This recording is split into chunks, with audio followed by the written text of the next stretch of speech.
Hello, everyone, and welcome to another webinar episode from Tooling U-SME. Tonight's webinar is titled Smart Manufacturing 101, Essentials, Opportunities, and Lessons Learned. My name is Dan Sloan. I'm Director of Strategic Partnerships here at SME in the fine headquarters of Southfield, Michigan. Hoping everyone is doing well, and certainly want to thank everyone for making time today.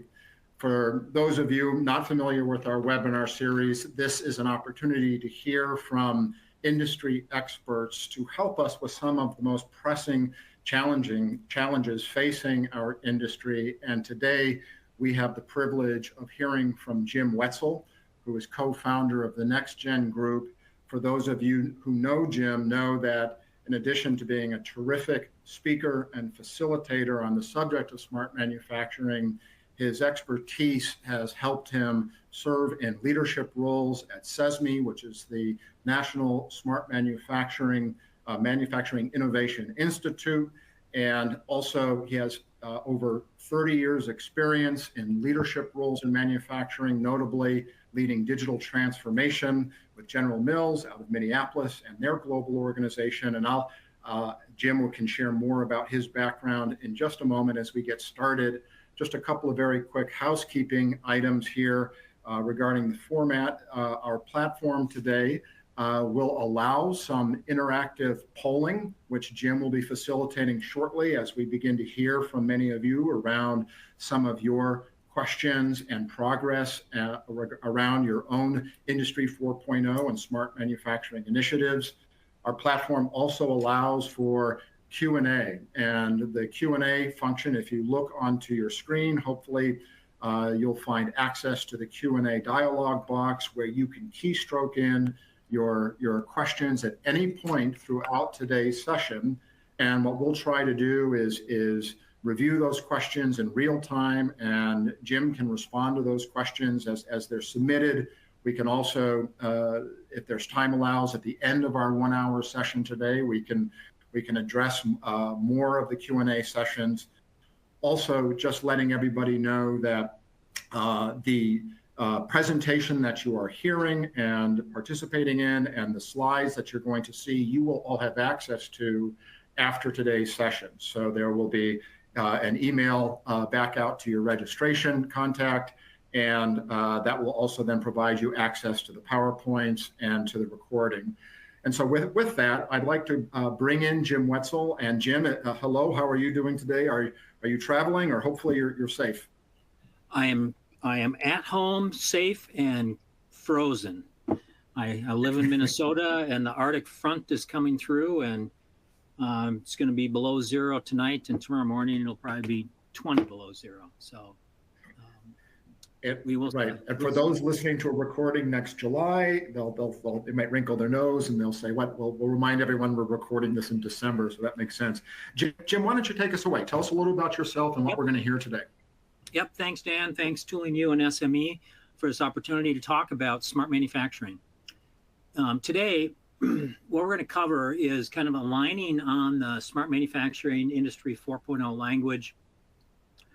We're going to get into the drivers and opportunities for smart manufacturing and why people are doing this, and what are the breakthroughs that folks are having. And then we're going to talk a little bit about the culture and mindset needed and lessons learned from those that have gone before you, some with success, some with less than success.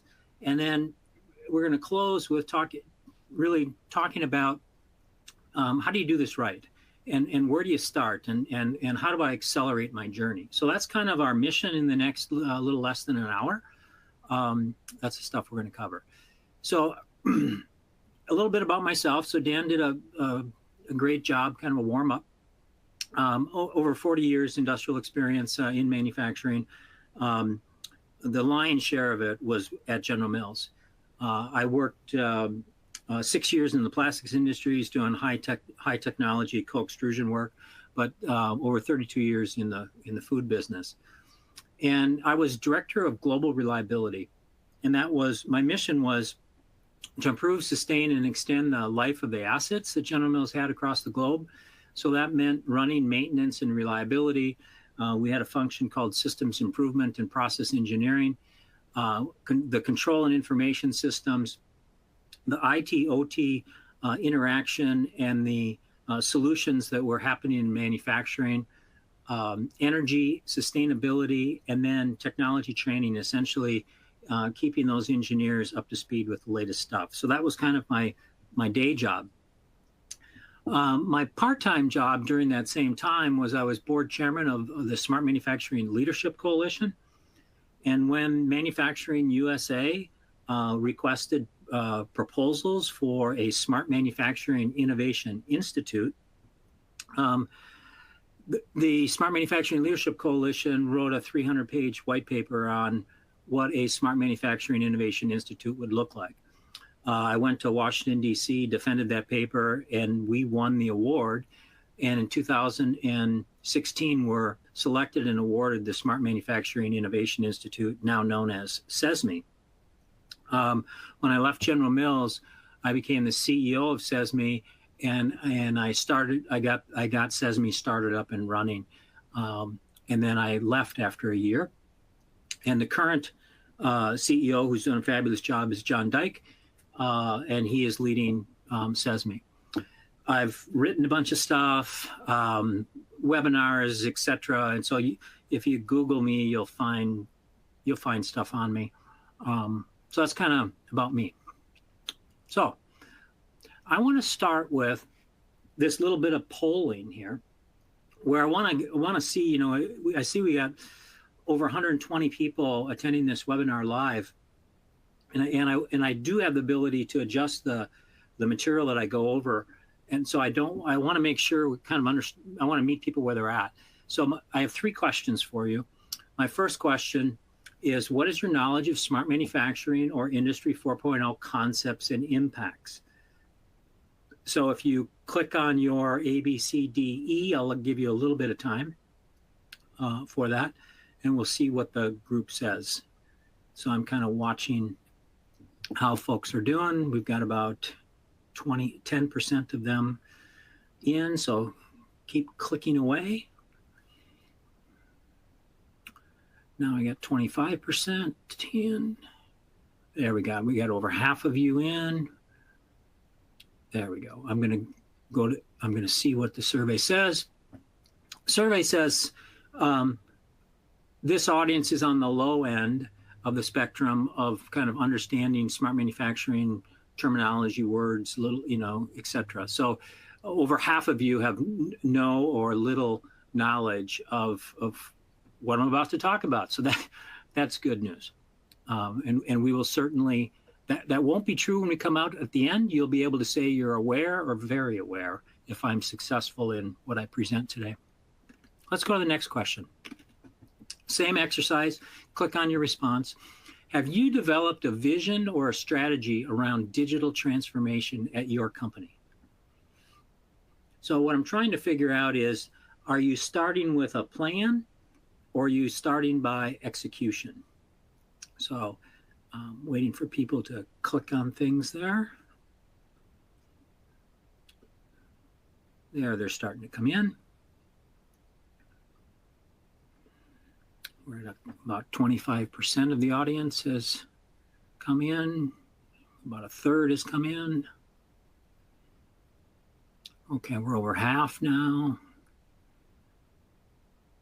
Okay, we have 2/3. I'm going to move ahead. And the answer is that kind of equally split between you don't have a plan or you're just starting to think about developing a plan. And a few, roughly 25% are developing now or actually have a plan. So this is good information for me as well. So I will keep my deck as it is. And the last question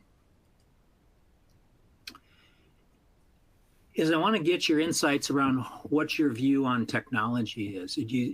Is technology becoming overwhelming? Are you struggling to keep up? That's A. B, you don't understand the business value of some of the technologies being offered, and the cost seems rather high. Number C is there's too much change and people just can't adapt to all the technology that's coming at them like a fire hose. or D, all of the above? We have about 10% of the folks weighing in so far. 20%, we're coming.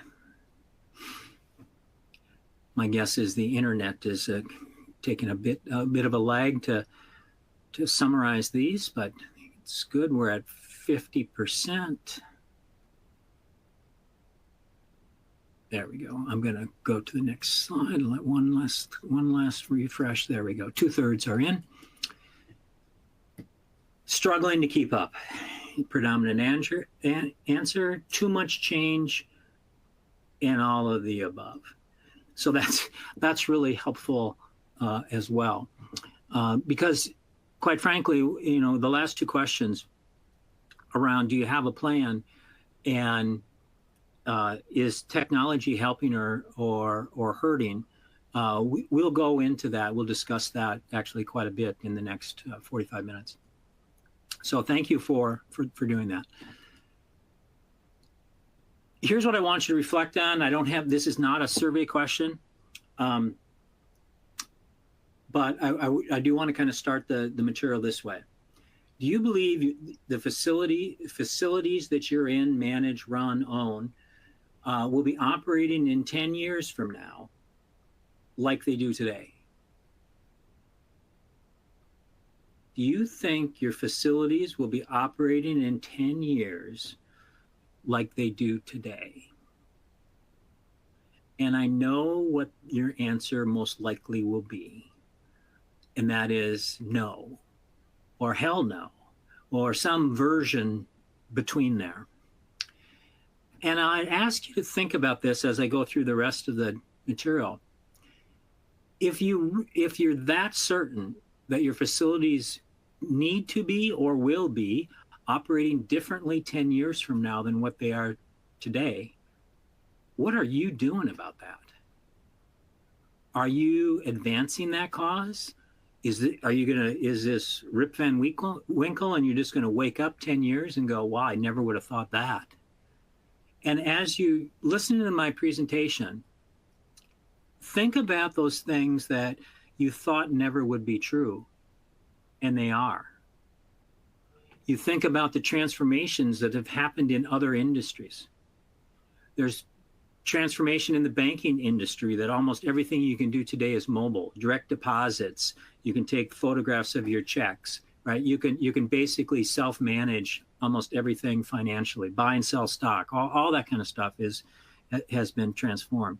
If you think about a function, probably the most current function that's gone through a 10-year transformation has been IT, information technology.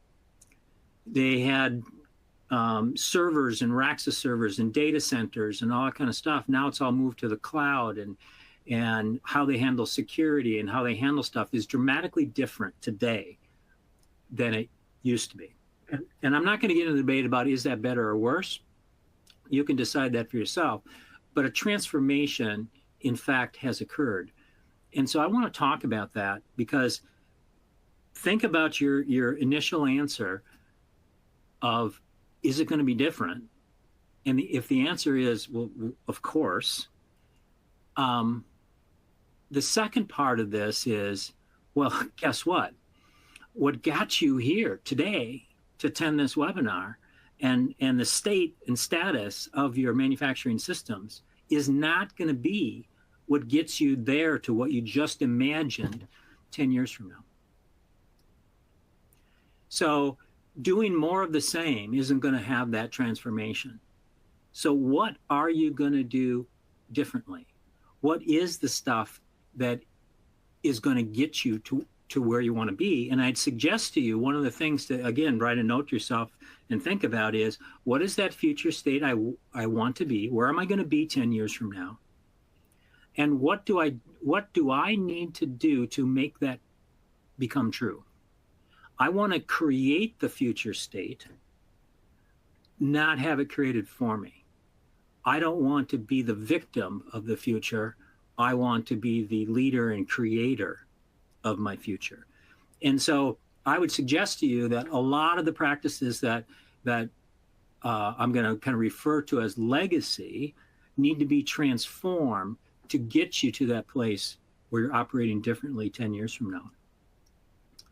And so in that spirit, I want to step back for a second because 2/3 of you said, I'm not sure I know exactly what you're talking about, Jim, when you talk about Industry 4.0 smart manufacturing. So let's get aligned so we've got kind of a common vocabulary that we're talking about here.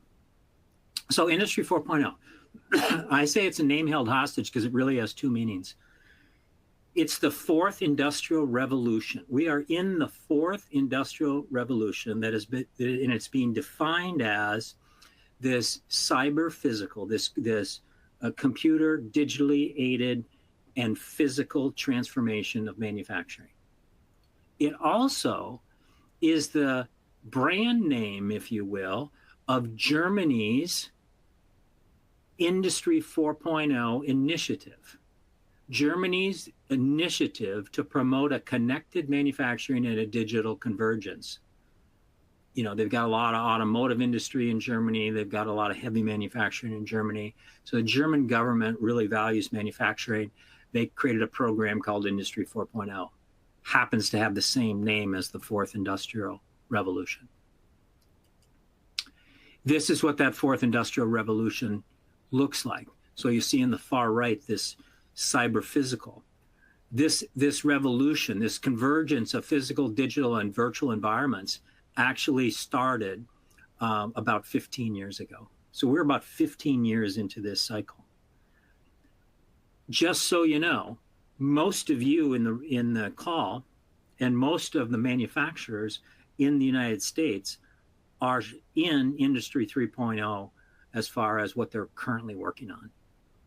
So again, this slide about what technology, is it moving too fast? Where are you in your planning cycle? And what do you know about this space? Everyone was pretty much at the beginning. You're not behind. That's where the world is. That's where US manufacturers are. You're coming out of Industry 3.0 stuff around PLCs and cell-based and automation. So if you think you're doing the fancy pants stuff and you're putting in robots, that's actually Industry 3.0. That's not Industry 4.0. 4.0 is about interaction and connectivity and a digital thread throughout your internal operations as well as your external partnerships. So that's Industry 4.0 and fourth revolution. Then, so what's this smart manufacturing thing? So again, at the beginning, we said smart manufacturing / Industry 4.0. Smart manufacturing is the information-driven, event-driven, efficient, and collaborative orchestration. So the coordination and orchestration of your business, your physical assets, and your digital processes within plants, factories, and across the entire value chain. So it's not about putting a robot into a warehouse or on a production line. It's about connecting this digital thread, not just within your own enterprise, but across your partners, across this value chain. And when we think about that, it's really, it really has these characteristics or attributes. So you might want to think about it this way, and when you get these slides, rethink of it this way. Smart manufacturing is having less time finding information or making sense from it and more time making informed decisions, right? Because I'm collecting data, but I don't know how to get insights from it. Smart manufacturing says you're collecting data and I'm giving you insights in real time. Smart manufacturing is about having decisions being made when critical events occur, not waiting for the last report to be published. So it doesn't help to get a month-end report to find out that 28 days ago, your plant performed miserably. Driving plant performance through the rearview mirror is not what smart manufacturing is all about. Obviously, there's going to be a little bit of delay between when it happens and what you should do to correct. But think about driving a car, looking through the front windshield and the dashboard that you have in the front of your car versus waiting for looking at the rearview mirror and seeing what happened afterwards. Smart manufacturing is optimizing your labor, material, and energy, basically the critical resources that you've got. So you've got most organizations today have a critical resource called people. People are scarce and they're hard to find. You want to make sure that they're super effective. Raw materials and how you're transforming that raw material into a finished good or service, that's a precious resource. And the amount of energy that you consume to do this transformation is critical for climate change as well as financial implications. Smart manufacturing looks at a constant pulse reading on your plant and collaborates with the support functions to resolve issues proactively. Since I have a heartbeat on what's going on in real time, I can allow others to help me. So if you think about in an older world where the only people that can solve the problems are the ones that are physically in a plant versus being digitally enabled. And using a sports analogy, the best person on my team is the one that can go and deal with these problems. That best person on the team might not be the best person in the league. It just might be the best person you have. The best person in the league trying to take advantage of resources outside your walls and bring them to the table allows you to actually dramatically change how support and reliability and efficiency is actually happening in your facility. Second to last is that this business, physical, and digital processes. So smart manufacturing is about the synchronization of those processes and then using the current state, the real-time status of what's going on in your business and in your plants to adjust to the production status. So if I'm accepting orders in real time and giving order promise dates, do I understand that my factory, let's say, is running poorly and behind and everything that they're producing is getting delayed? Maybe I should be adjusting my commit dates based on how my factory is performing. Maybe I have to adjust the materials I consume based on how my factory is performing. So this synchronization, this orchestration is all part of this equation. And then the last item is that it's not good enough to be think about this all internally, that it's just about one machine, it's just about one cell, it's just about one plant. This is about your entire network of manufacturing, including your partners, suppliers, and your customers. And that's where, if you thought the hill to climb was large, getting your own act together, imagine that it's really about getting everyone's act together. And this democratization of advancing capabilities is really what the Smart Manufacturing Innovation Institute under Manufacturing USA that I used to run is all about. And I didn't mention, by the way, that's sponsored by the Department of Energy. So to go one step further, as you think about smart manufacturing and you look at those call outs that I just said, we have two views on the screen right now about how to think about smart manufacturing industry 4.0.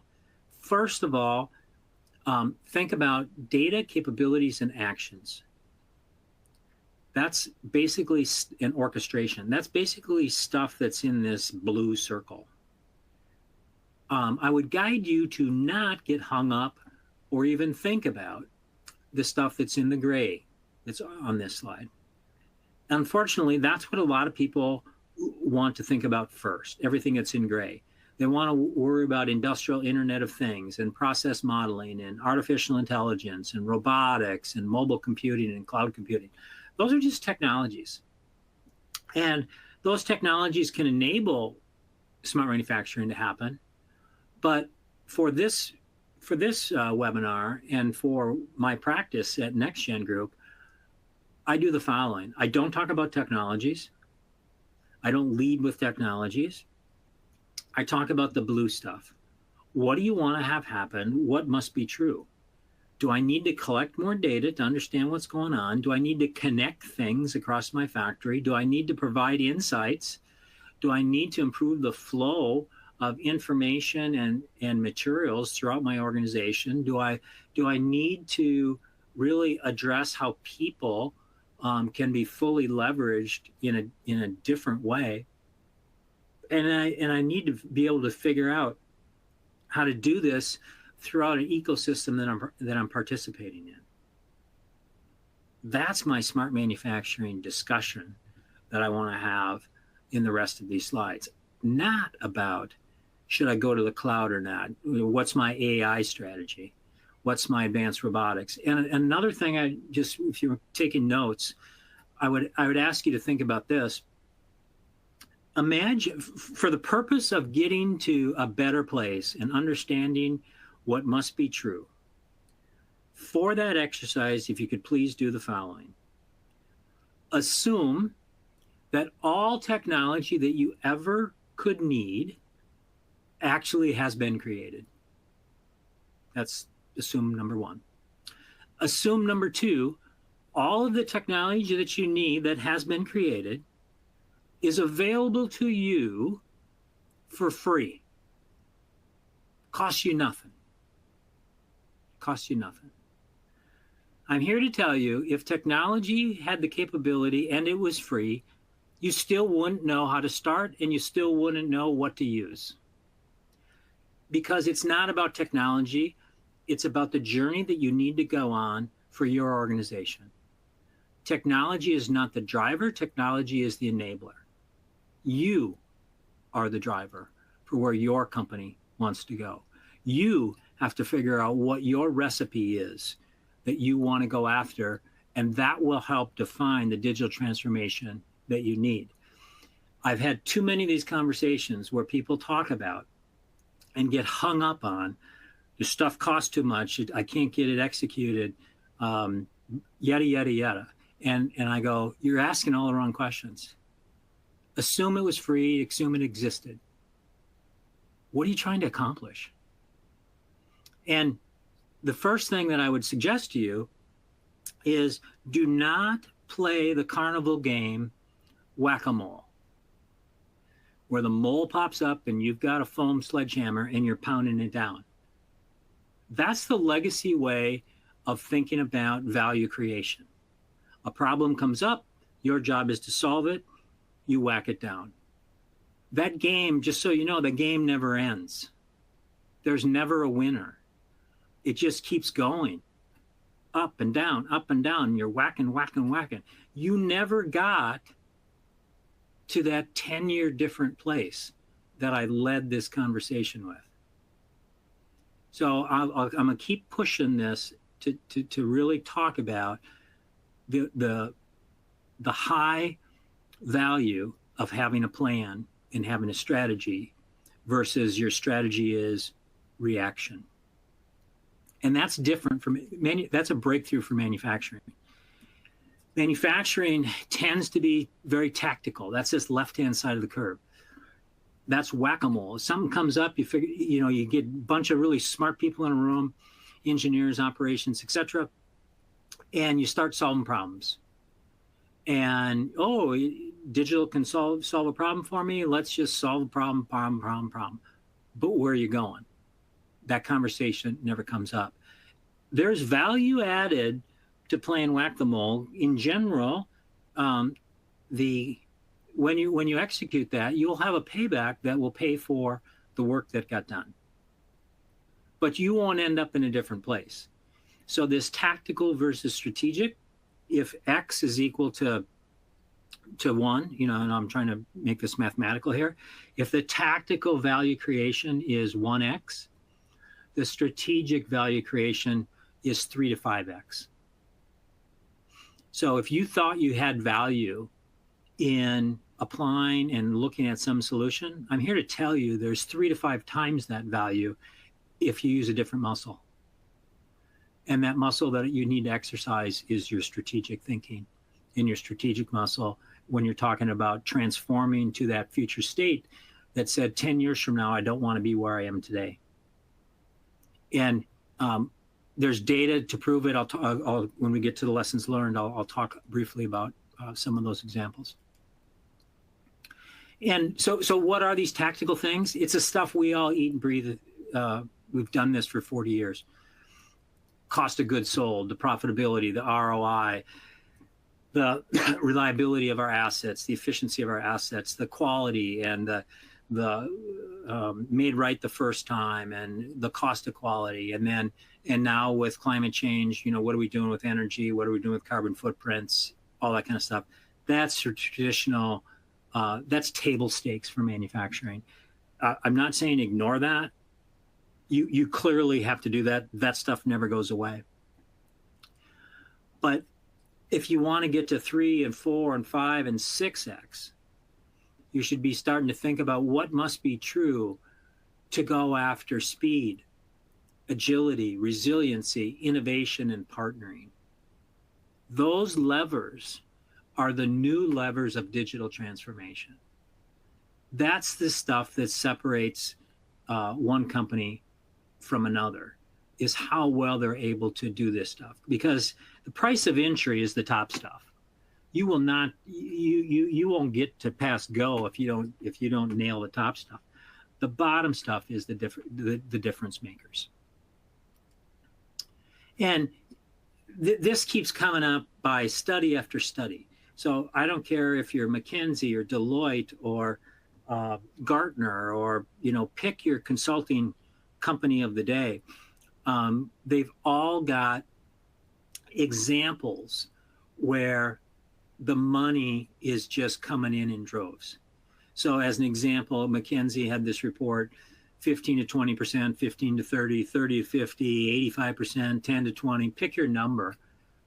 All of those are great stories. All those are winners as far as what it's going to deliver to your organization.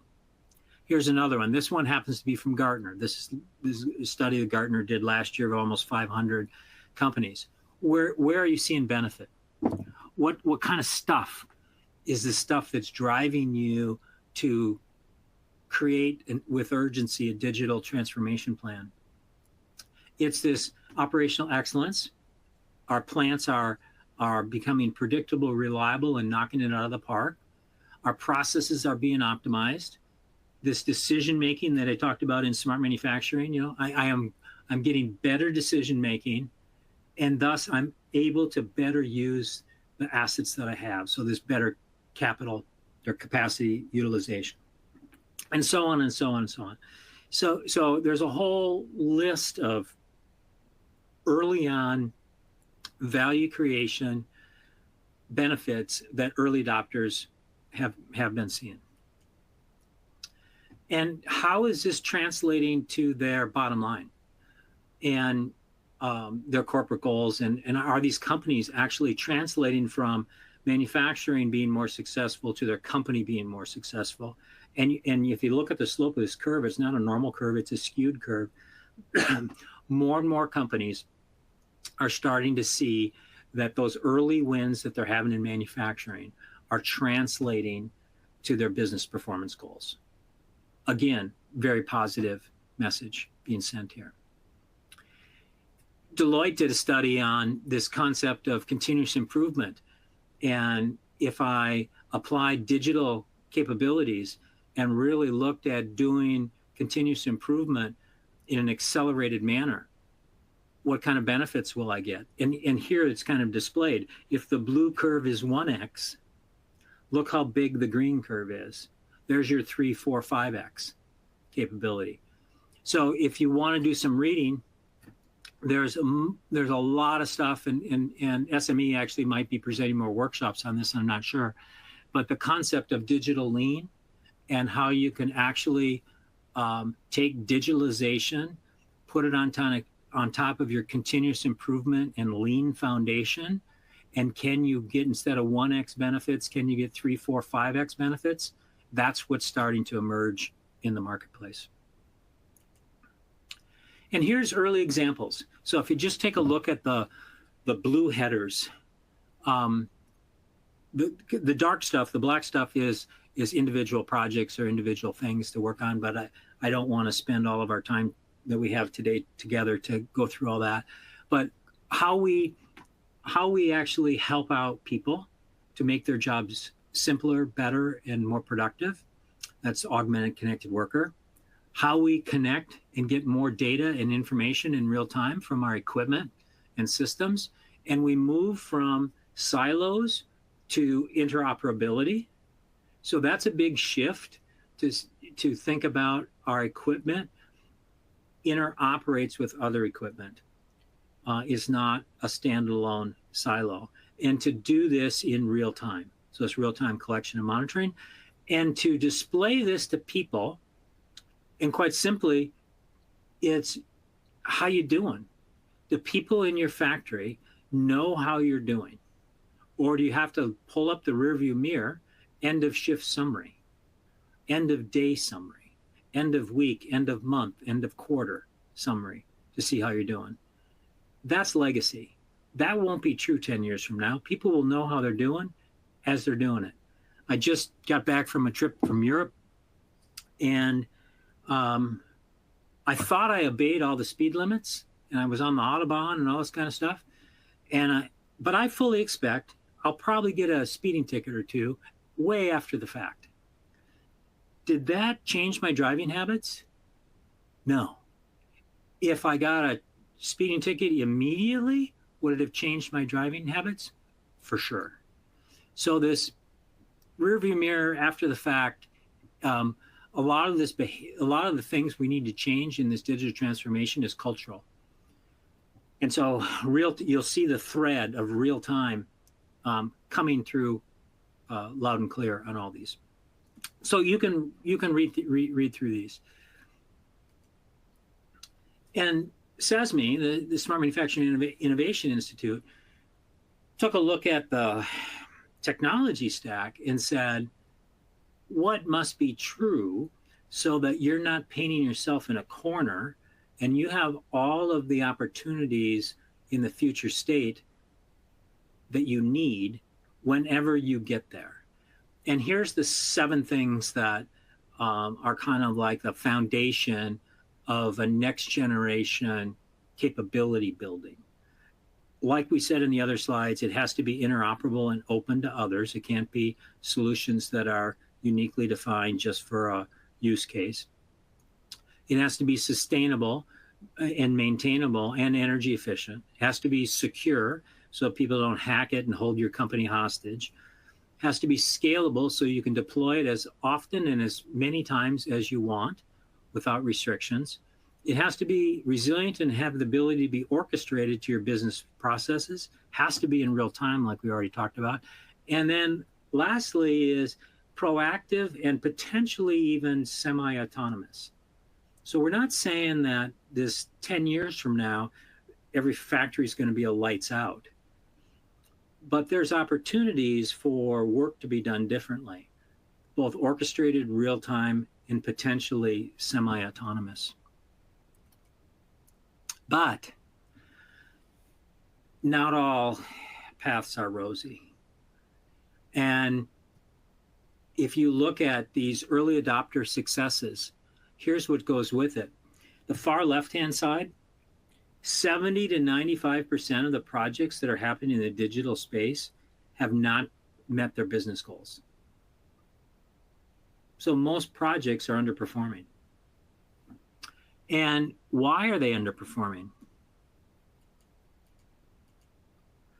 63% of the projects are failing because of people, addressing issues with people, 30% with process, and 7% with technology.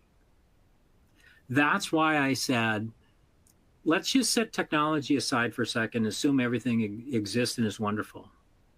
Because I want you to focus on the 90% of the reasons that our projects are not delivering the goods, and it's people and process. But we love to go to trade shows, and we love to ad nauseum yak about this technology is, this protocol versus that protocol versus another protocol versus a cost. And it's like, it's not worth my energy. We should be focusing on people and process. Top reasons that these projects are failing. Number one, they're not aligned to a business outcome. I'm putting in technology because it's cool. I got distracted by minutia or a shiny toy syndrome. I'm keeping up with the Joneses, or I walked a trade show and got enamored by something. Some of the stuff on the right hand side, with artificial intelligence and not having good understanding what artificial intelligence actually is, we've convinced the people that all their jobs are going to be replaced. If I asked an operator, what's the factory going to be like 10 years from now, they'd say, well, I'm not going to have my job. AI is going to take my job. So these things that, I'm losing talent. I have fear of being replaced. I've got lousy prioritization, and I've got technology being put in for technology's sake, not business outcomes. That's the stuff that has to change. The thing that's different about digital and this digital transformation and smart manufacturing and Industry 4.0, it's a team sport. It's not an individual sport. When you think about the third industrial revolution, when you're putting in robotics, you're putting in PLCs, you're putting in all that kind of infrastructure stuff, the technology people can do that in a vacuum, and they can deliver those results. When we're really talking about enabling people, process, and technology and synchronizing and orchestrating it, it's across your entire whole set of functions, which are kind of shown on the right-hand side. That's why this is different. It's not a thing, it's us. We become digital.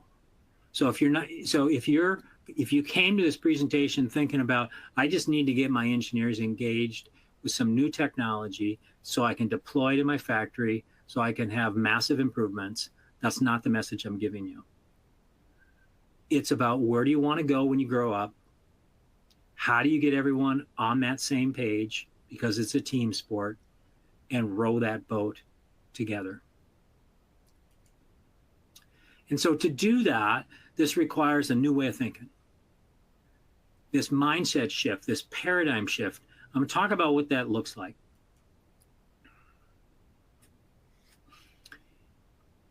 We need to rethink and reinvent how we look at manufacturing. And I'd suggest this is a little provocative. Manufacturing, I think, has been, in most companies, has been viewed as a cost center. They're taken for granted. And it's a capability that kind of plays the victim card. They don't have it. The reason they don't have a strategy is because their mission in life is just to respond. Orders come in, fill them. New product needs to get made, go do that. So when you have this cost center mentality, it's a go do that kind of thing, versus manufacturing being this enabler. Competitive advantage drives business and customer outcomes. And I want to talk briefly about that, because the trends that we're seeing now and will continue for the next 10 years, and this, I know I'm going to end up someplace different. Here's the levers that are all being, some of these are headwinds and some are tailwinds. Workforce scarcity and skill gaps, changing customer behavior and expectations, next generation productivity. I've already done the low-hanging fruit. Now I got to get this harder stuff. The climate's changing. Technology is on quicksand. It's constantly evolving. You're hearing, with the change of presidencies, geopolitical pressures and tariffs and wars and taxes and all this stuff that's, up in the air as to what's going to happen. Supply chain challenges we all lived through the pandemic. And then cybersecurity complexities. None of this is getting simpler, and hackers are winning in many, many cases.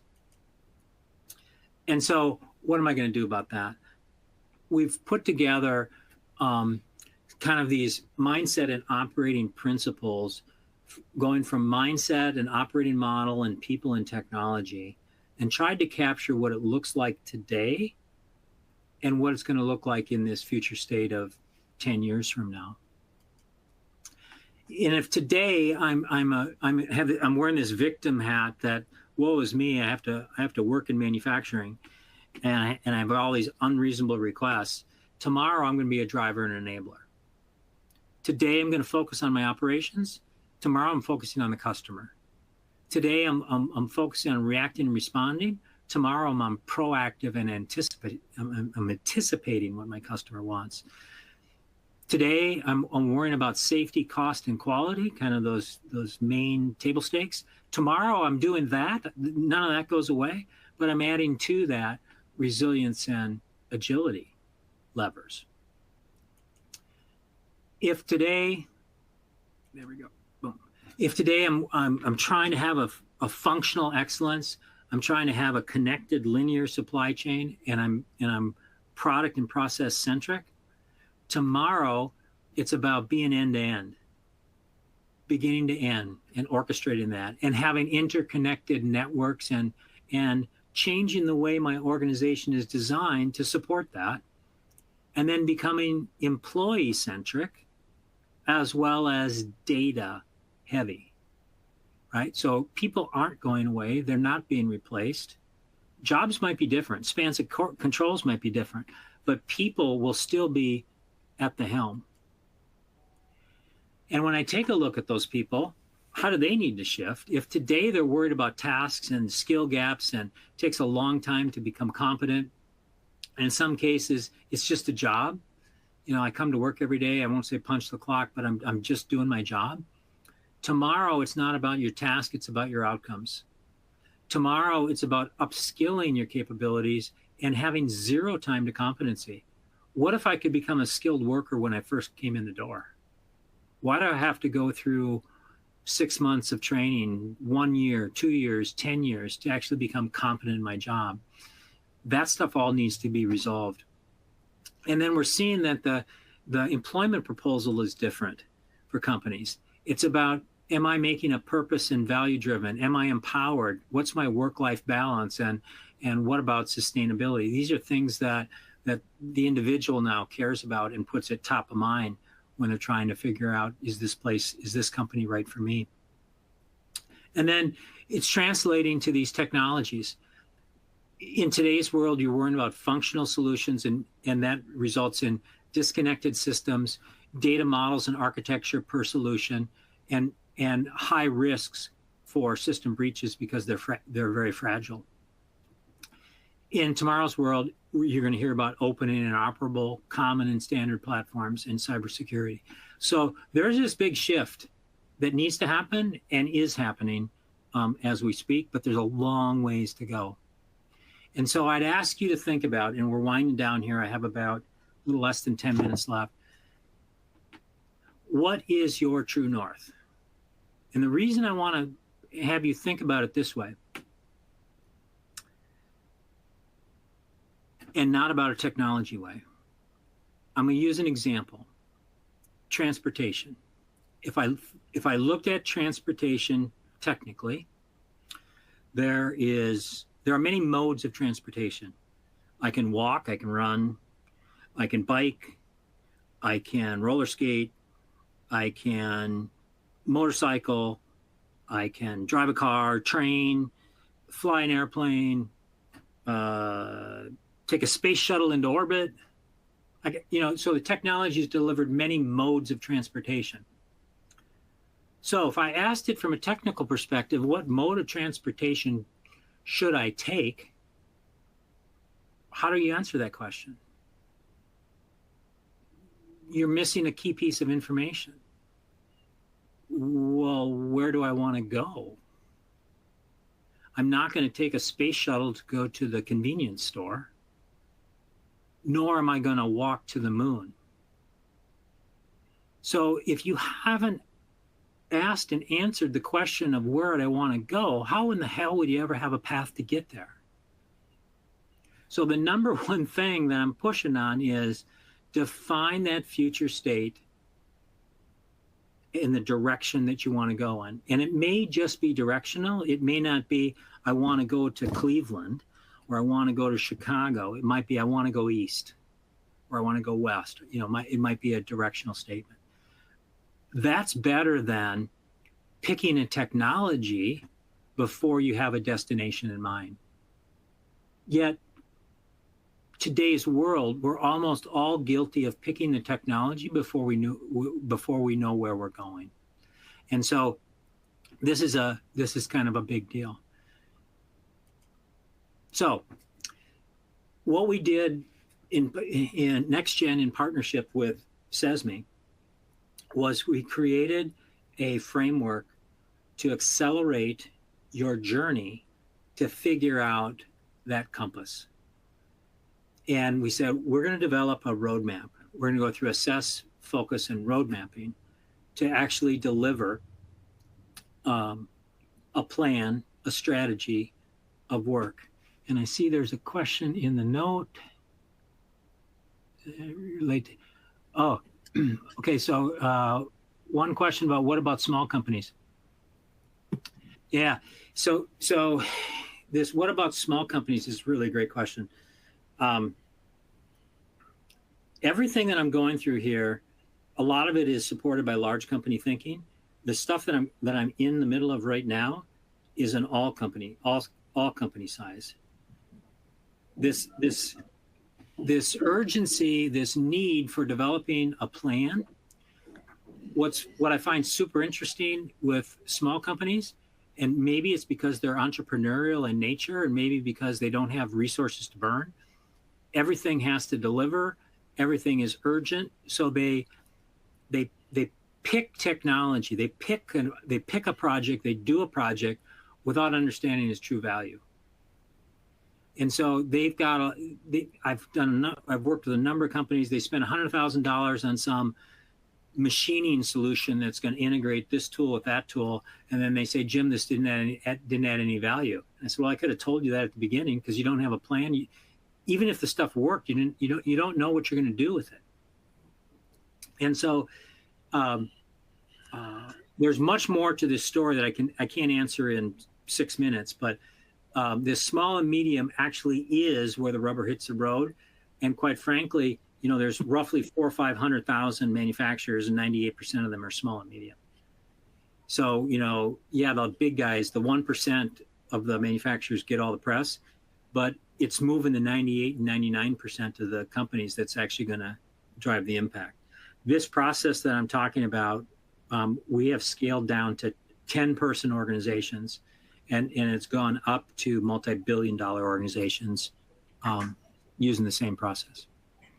So we go through this process of understanding where they are, understanding what the possibilities are for them, and then developing a roadmap to get there. This true north and stepping stone slide that I just talked to you about. So that it goes through in picture form.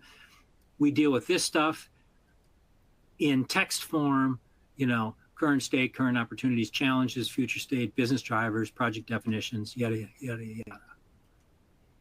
And to do that, we have an assessment tool and we have a maturity model that says, so the first questions that I asked you guys, this gang, you pretty much everybody would say they're in this aware column, this aware stage. They're learning about stuff. They don't have this kind of all planned out. And this is part of the tooling that we can do. And I know Dan and SME can help out on this as well. But the process kind of goes like this. You figure out where you are. You figure out where you want to be. That's that arrow. And this blue arrow represents pictorially where the rubber hits the road. How do I get there? There's no value creation in assessment. The value creation is in the action of doing something to move you from the situation you're in to the state you want to be in. And that's what's happening with the blue arrow. And that's this thing called a roadmap. And this roadmap is really all about revisiting your objectives, defining and developing your culture, having the technology to support you, and establishing this kind of master plan.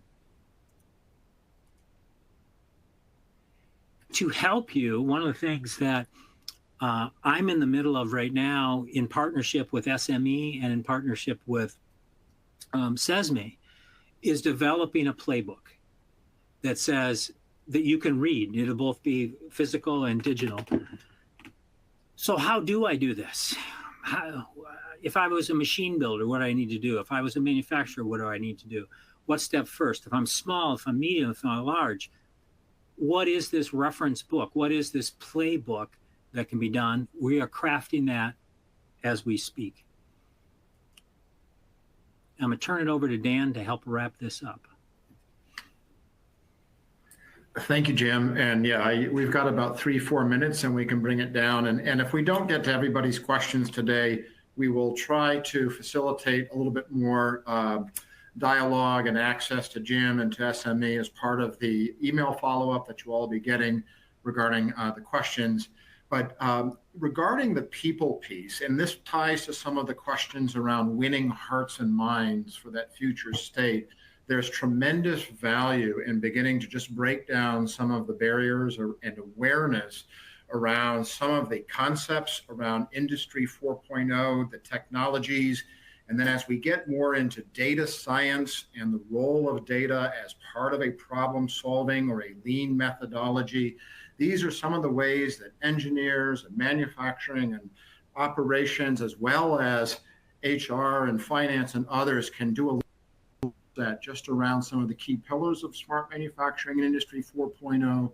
There's a catalog of online training resources here with toolingu.com that's been endorsed both by U-SME, which is smart manufacturing, and Cymani, which is the Cybersecurity Manufacturing Innovation Institute. So if anyone is looking for some of that low-hanging fruit and resources for beginning to share a common language and understanding across your workforce, you have resources like these from Tooling U. You also have resources from U-SME itself. If you go to U-SME.org, U-SME as our nation's innovation institute around smart manufacturing. You can go to their education resources. You can learn about their member ecosystem. You can learn about the forthcoming playbook and some of the tools that Jim mentioned here. Also, Jim, we've included certainly your contact information here. If anyone would like to reach out to Jim directly at NextGen Group, we encourage you to do so. And for all of you familiar with SME and our workforce development organization, Tooling U-SME, you can certainly feel free to reach out directly to us.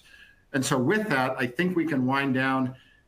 Jim, I enjoy every opportunity to hear you speak. Not only are you knowledgeable, but you have a very strong gift in being able to communicate complex information, and in this case, a very short amount of time. Some of the notes that I certainly wrote down, technology is not the driver, technology is the enabler, and that's critical, especially as we start to look towards some of that future models and regarding creating that vision for the employee in the workforce, elevating the role of an empowered workforce, allowing sustainability, allowing more mission and work-life balance. Those are going to be critical elements of that 10-year view that you started to lay out. So lots of nuggets. Thank you for providing such terrific information for us and our community. We'll be in touch with everybody via email and provide access to the presentation, and certainly encourage you to stay engaged with U-SME and NextGen and SME going forward. And with that, we'll wind down the today's event. Jim Wetzel, NextGen Group, thank you again very, very much for your time today. Thank you. Thank you, everybody. Thank you. And with that, we'll conclude today's session. Thank you.